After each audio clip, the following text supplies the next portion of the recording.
이번 영상에서는 미술치료사라는 직업에 관심을 가지고 계시는 분들과 이 길에 막 들어서 걸어가기 시작하신 분들이 진로의 방향성을 잡아가시는데 도움이 되실 수 있도록 미술치료 입문 단계부터 전문가가 되어 나의 영역을 넓혀 나가는 과정까지의 미술치료사 진로 로드맵을 제시해드리고자 합니다. 미술치료사 진로 로드맵은 총 3단계로 첫 번째, 입문 단계, 두 번째, 기반 구축의 단계, 세 번째, 영역 확장의 단계 이렇게 나누어서 설명하도록 하겠습니다. 그리고 참고로 이 영상은요, 대학교 학사 과정에서 미술치료를 전공하지 않은 타 전공자 분들께 더 도움이 될 수 있음을 미리 알려드립니다. 첫 번째, 입문 단계입니다. 이 단계에서는 미술치료사에 대한 직업적인 진로를 고려하고 미술치료 공부를 시작하게 되는 과정을 가집니다.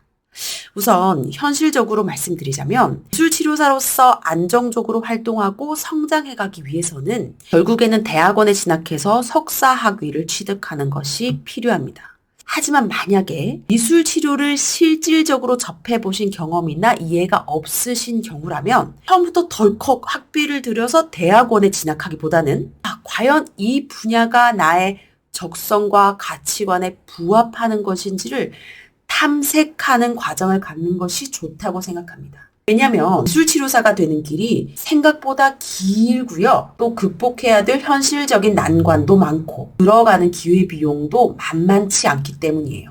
그렇기 때문에 미술치료 관련 교육기관에서 한 학기 정도라도 미술치료에 대한 개괄적인 내용들을 접해보신 후 대학원 진학을 결정하시기를 권유드립니다. 조급하실 필요가 없습니다. 그래도 전혀 늦지 않아요. 대학원 진학 전에 미술치료를 접해보고 공부할 수 있는 곳은 미술치료학회나 협회, 직업훈련기관, 온라인 평생교육원, 사회복지평생교육원, 대학교 부설 평생교육원 등이 있습니다. 참고로 이러한 기관들의 교육과정을 수료하면 자체적인 민간 자격증을 발급하는 경우가 많습니다. 이 중에서 어디를 선택할지 결정할 때 고려하실 점을 말씀드리자면 평생교육원 중에서는 개인적으로는 대학교 부설 평생교육원 과정을 추천하는데요. 그 중에서도 해당 학교에 미술치료 석사 과정이 개설되어 있는지를 알아보시고 그곳을 선택하는 것을 추천드립니다. 저 또한 미술치료 석사 과정이 개설되어 있는 학교에 평생교육원에서 미술치료 공부를 시작했는데요. 제 경험을 말씀드리자면 이런 경우 대학원의 기초 커리큘럼을 공유하거나 석사 과정에서 교수로 활동하시는 분들이 강사로 참여하시는 경우도 있어서 강의의 구성과 질이 비교적 탄탄하고 유익했습니다.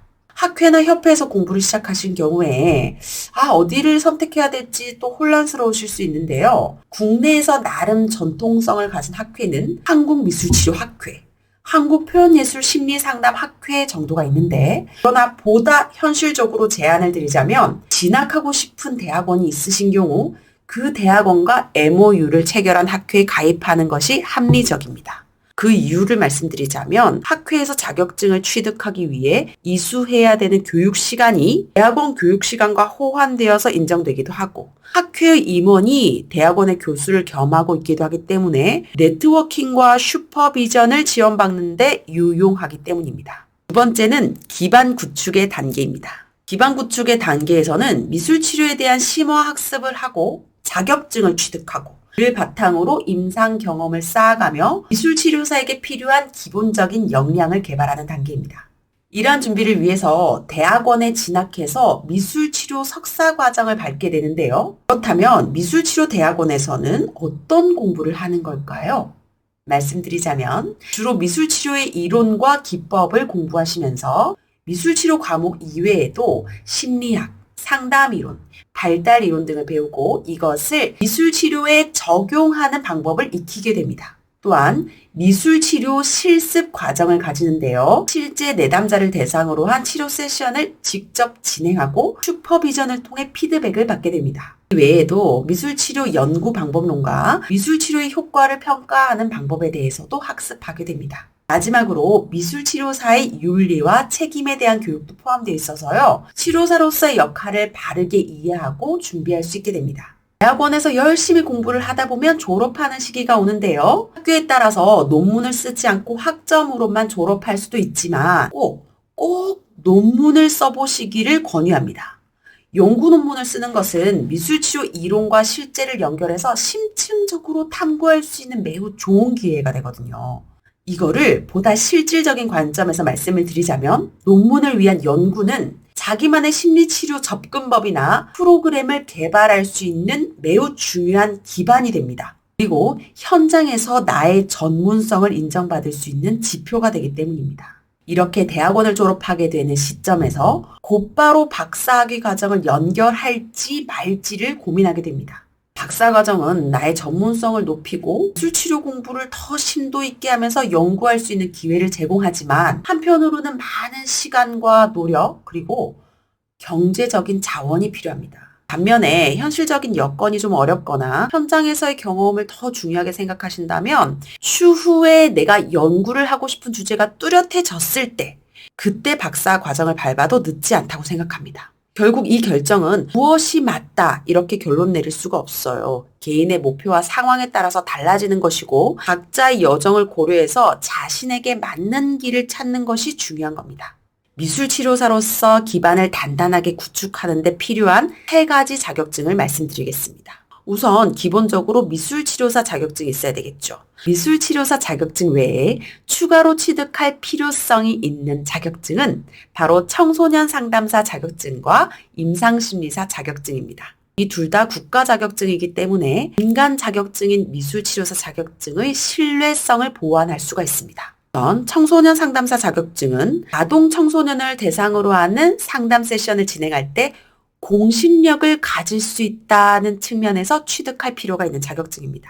예를 들어서 정부 주관의 전국민 마음투자 지원 사업에서는 안타깝게도 미술치료사 자격증만으로는 참여할 수가 없지만 청소년 상담사 자격증을 가진 경우에는 상담사로 활동할 수 있는 자격 조건이 주어졌습니다. 임상심리사 자격증은 다양한 심리평가 도구를 사용하고 이것을 통해서 심리를 진단할 수 있는 필수 조건이 되기 때문에 나의 전문성을 갖추기 위해서는 반드시 취득하는 것을 권장합니다. 이 2가지 자격증을 적어도 2급 이상 따놓으시면 도움이 되실 것입니다. 미술치료사로서의 기반을 다지는 단계에서 그 무엇보다 중요한 것이 바로 다양한 실전 경험을 통해 경력을 쌓는 것이라고 생각합니다. 현실적인 이야기를 하자면 미술치료사를 섭외하는 현장의 담당자들은요. 미술치료 관련 자격증 중에서 어떤 자격증이 더 인정받는 것인지 어떤 대학원이 더 우수한지를 잘 구분하지 못하십니다.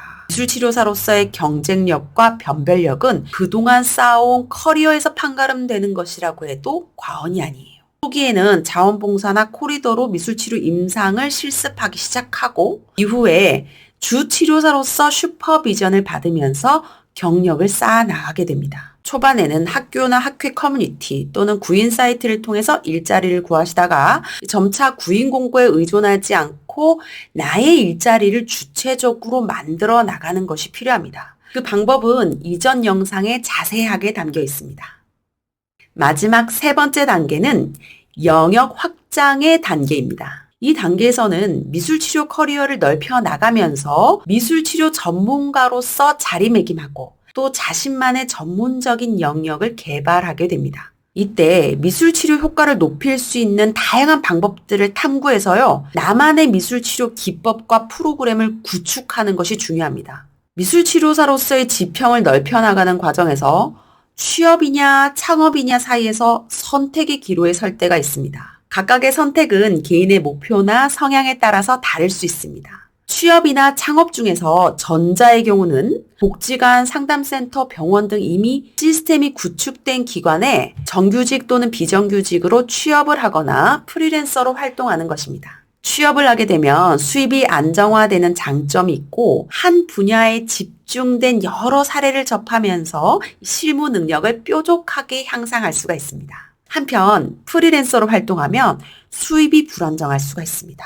그러나 다양한 치료 세션을 통해서 나의 커리어를 이렇게 넓게 확장해 나갈 수 있고요. 시간당 페이, 그러니까 자신의 몸값을 높일 수 있는 기회를 가질 수가 있습니다. 반면에 창업은 자기의 미술치료 철학과 스타일을 직접 구현할 수 있는 기회가 될 수 있습니다. 창업은 심리상담센터, 미술치료센터, 미술치료교육기관 등을 개소하거나 사업자 등록증을 내고 1인 기업으로서 활동하는 등 다양한 형태로 이루어질 수가 있습니다.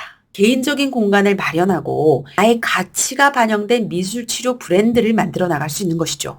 그러나 한편으로 창업은 초기 투자 비용이 들고 마케팅, 운영 관리와 같은 다양한 책임이 따르기 때문에 충분한 준비와 계획이 필요한 것입니다. 미술치료사로서 나의 영역을 확장하기 위해 아주 중요한 부분이 또 미술치료사로서의 개인을 브랜딩하는 것과 독자적인 미술치료 콘텐츠를 개발하는 것이라고 생각합니다. 우선 미술치료사로서 지속적인 성장을 하기 위해서는 자신의 치료적인 가치관과 목표를 명확하게 하고 이를 바탕으로 미술치료사로서의 나를 브랜딩하는 것이 필요합니다. 브랜딩을 통해서 나의 전문성 그리고 독창성을 효과적으로 표현할 수 있고 또 수많은 치료사들 사이에서 나만의 스타일을 부각시키고 시장에서의 경쟁력을 높일 수 있기 때문이죠. 또한 미술치료 콘텐츠를 개발하는 것도 너무나 중요한 부분입니다. 미술치료 콘텐츠는 미술치료의 이론과 기술을 바탕으로 한 다양한 자료와 활동, 그리고 치료적인 접근 방법 등을 의미합니다. 예를 들어서 미술치료 세션에서 사용되는 기법, 강의나 워크숍, 교육자료나 교재 등을 포함할 수 있습니다.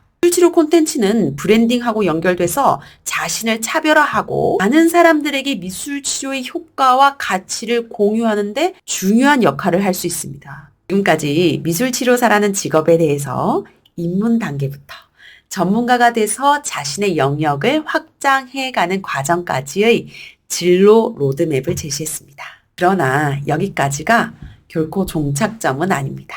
미술치료사는 지속적인 학습과 임상, 자기개발과 수련을 하며 긴 호흡으로 나아가야 되는 직업입니다. 그러니까 어쩜 넓은 시각에서 보면 지금 막 미술치료사로서 입문하신 분들이나 저나 그리고 선배님들 모두 미술치료사의 길을 걸어가는 과정에 있는 것은 같을 수 있다고 생각합니다. 다만 저는 제가 몇 발짝 먼저 걸어보았던 이 미술치료사의 길이 어떠한 모습인지, 또 그 과정에서 무엇을 준비하면 좋은지, 어떠한 고비와 희망이 있는지를 자세하게 안내해드리며 미술치료사라는 긴 길을 함께 걸어가는 동반자의 역할을 하고자 합니다. 앞으로도 계속 노력하겠습니다. 지금까지 미술치료사 홍아름나라였습니다. 감사합니다.